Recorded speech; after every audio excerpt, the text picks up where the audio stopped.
Assalamualaikum warahmatullahi wabarakatuh. Masuk lagi ke channel Ivan Firdaus. Kali ini masuk lagi ke segmen review.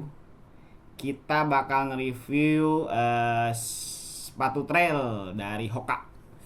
Jadi ada dua sepatu trail di sini. Ada Speedgoat 6 dan Speedgoat Youth for Kids. Nah, kebetulan kaki gua cocok nih ya, Speedgoat for Youth itu. Ternyata Hoka itu for Youth-nya ada yang nomor 39 ya. Nomor 39-an ada. Jadi kita bakal review itu. Kenapa gua akhir-akhir ini juga masuk ke trail? Check it out. As long as you stay with me.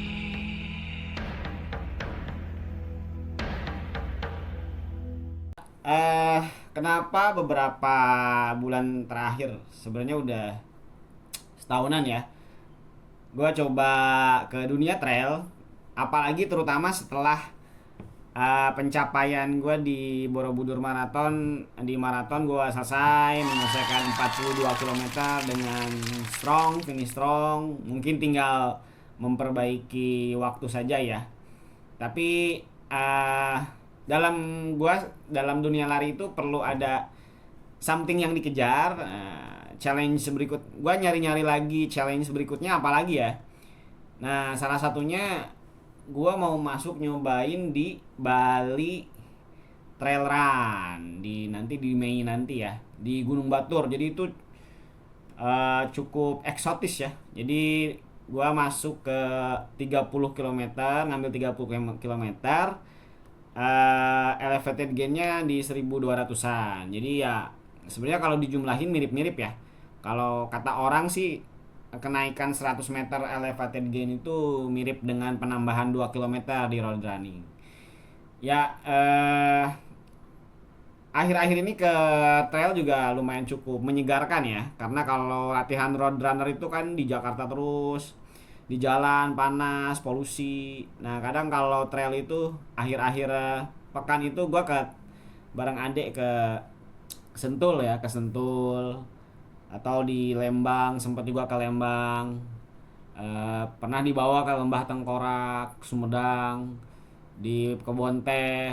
Nah, ini sepatu yang hari ini gue review itu semua udah lebih dari 100 km. Gak tahu loh, ya lebih lah.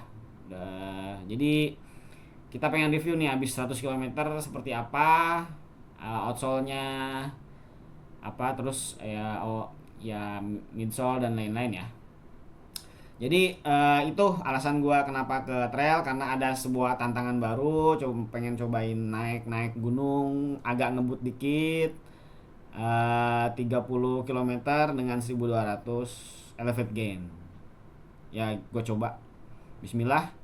Makanya dari target itu tiap minggu kan kita jadinya mengupayakan diri untuk selalu lari. Ya, itu mungkin jadi tips juga buat teman-teman ya. Tiap orang kan beda-beda. Jadi kalau targetan half marathon, ada yang targetan mungkin memperbaiki waktu 10K, ada targetan mungkin ultra di 100 km. Ya tiap orang beda-beda, tapi biasanya targetan itu daftar aja dulu, misalnya race-nya. Dari situ nanti nge-breakdown tiap minggu kita bergerak. Nah, bergerak dan menaikkan performansi kita. Seperti itu, guys. Kenapa gua selalu mencari tantangan baru. Ya. Ya, masuk ke dunia trail tentunya banyak hal yang perlu di-upgrade ya. Memang kalau trail run itu lebih ke endurance ya. Kalau road runner memang kejarannya lebih ke speed. Begitupun toolsnya ada penambahan ya. Nanti mungkin gue bakal bahas di segmen yang lain. Di trail itu karena rata-rata water stationnya juga dikit ya, maka kita perlu running vest yang agak cukup besar ya, 10 liter gitu. Terus ada water bladder. Terus ya kalau sampai puncak perlu ada windbreaker.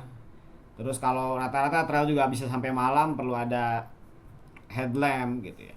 Tapi tetap yang paling utama adalah ya sepatunya ya. Gua pernah nyobain sepatu road run dipakai trail run di gunung. Waduh, kalau lumpurnya lagi parah tuh pasti ngeglosor terus dan bahaya ya, bahaya. Karena trail run ini jauh lebih resikonya lebih tinggi ya dibanding road runner apa yang clear, apalagi yang race-nya ya. Karena ya kadang kita melintasi sungai, batu licin, jurang kiri kanan sering banget ya. Tanjakan luar biasa, turunan parah. Yaitu resikonya tinggi. Maka dari itu kita perlu persiapan tools yang memang cukup memadai. Dan yang paling utama itu adalah salah satunya adalah tools sepatu, guys. Nah, makanya kita bahas sepatu. Ingat, saya nyobain nih ya. Kita bakal bahas sepatu perbedaannya dulu. Jadi sebenarnya bedanya Speedgoat 6 dengan Speedgoat 6 Yacht itu ada di outsole-nya. Yaitu yang satu pakai Vibram, yang satu enggak. Nah, sebenarnya di sana ya. Overall dua-duanya setelah gua cobain mirip-mirip, meskipun yang di sini lebih empuk ya kadang-kadang. Yang 4Kid agak lebih keras sebenarnya. Tapi perbedaan harganya juga lumayan nendang. Nanti gue sebutin ya. Mungkin bisa jadi 800 sampai sejuta ya. Perbedaan harganya nanti di pop up. Ya tadi toolsnya banyak. Dan tetap yang paling utama tools itu adalah di sepatu ya. Yang paling utamanya di trail itu perlu ada sebuah grip ya. Kalau tadi yang Speedgoat 6 itu Vibram nggak tahu disebutnya Vibram aja kali ya. Jadi dia karetnya itu bisa mencengkram lumayan bahkan di batu yang berlumut. Nah kalau yang gripnya Hoka biasa itu dia karetnya nggak lebih lunak. Tapi ada plus minusnya. Ketika dia di road itu rata-rata yang Vibram itu karena mungkin komposisi karetnya lebih besar, jadi dia lebih cepat aus ya. Ini mirip-mirip, mungkin di sini agak nggak kelihatan jelas. Ini agak sedikit aus-aus ya. Tapi dia lebih mencengkram kalau di batu lumut sekalipun. Karena kita kadang melintasi sungai yang ada lumutnya ya. Batu lumut itu waduh agak repot tuh. Tapi kalau ini lebih awet, tapi memang cengkramannya nggak semencengkram Vibram yang karetnya itu lebih komposisinya mungkin lebih banyak ya karetnya dibanding yang ini. Tapi kalau secara pola outsole-nya itu mereka mirip gitu ya. Ada kita lihat ya.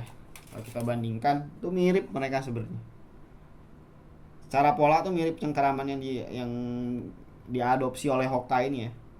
Cuman beda ada mereknya aja di sini. Vibram yang ini enggak. Gitu ya. Jelas trail ini perlu ada sebuah grip di sini. Udah dipakai 100 kilo juga masih oke ya gripnya. Drop downnya di sini lumayan cukup tinggi ya, di sekitar apa ya 22 mm, puluhan milimeter sih. Outsole-nya ya, midsole-nya juga empuk, enak dipakai lari. Cuman memang harus agak hati-hati. Kalau saya di turunan yang cukup ini bisa ini ya, kalau terlalu tinggi itu kadang-kadang kita mudah keseleo gitu. Jadi kalau misalnya teman-teman yang punya cedera ankle mungkin bisa nyari sepatu yang agak drop downnya, bukan drop down ya, ya ini lebar midsole-nya ya. Midsole ini lebih pendek gitu. Oke, apa lagi ya? Hoka yang 6 Yacht itu di 249 ya, masih di bawah 150 ya. Kita lihat kalau sedangkan Hoka yang biasa itu di 241 ya, beda 8 gram ya, 8 graman. Oke.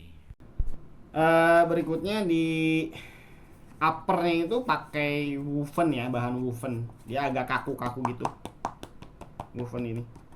Biar mungkin material hutan tidak menembus kaki ya. Material lumayan tuh kalau ada duri-duri di trail itu. Jadi makanya mau woven. Sama dua-duanya juga woven. Keras. Woven terus dia dilindungi, depan toe box kita dilindungi oleh karet lagi seperti ini.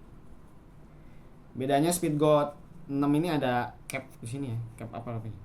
Kalau dulu Speedgoat 5 nggak ada ini, jadi ini kalau mau ini biar memudahkan kaki masuk. Terus tangnya juga ada padnya di sini. Tangnya termasuk tipis ya. Tangnya tipis, jadi nggak membebani kaki. Tangnya tipis, ada padnya di sini. Nah, yang membedakan kids dan dewasa ini kalau yang kids ininya agak lebar nih antara uppernya tuh, talinya tuh. Tapi kalau yang dewasa tuh bisa memeluk ya, dia agak kecil. Jadi bisa lebih memeluk sebenarnya. Karena mungkin ini didesain buat kids ya. Meskipun sebenarnya sama-sama ini sama-sama ukuran 39 ya. 39. Talinya juga enak, nggak lari-lari. Talinya ada runner's knot biasa seperti di sini, ada runner's knotnya. Ada di tangnya juga ada di sini ya, supaya nggak lari-lari. Oke sih. Detailnya oke. Gitu. Lagi ya. Mungkin terakhir terkait desain ya, ya cukup mencerang sih. Hijau, orange nyatu, ini juga kuning, pink. Ini membuat dipakai adik banyaknya. Cewek buat cewek. Ya ini mungkin tujuannya secara fungsional buat biar terlihat jelas di hutan gitu ya. Kalau hilang nanti ketahuan dari kakinya, dari sepatunya. Yang secara fungsional mungkin itu ya, karena ya rata-rata bahkan sepatu road pun ya rata-rata mencrang, salah satunya kalau malam kan ini bisa kelihatan gitu ya, jelas.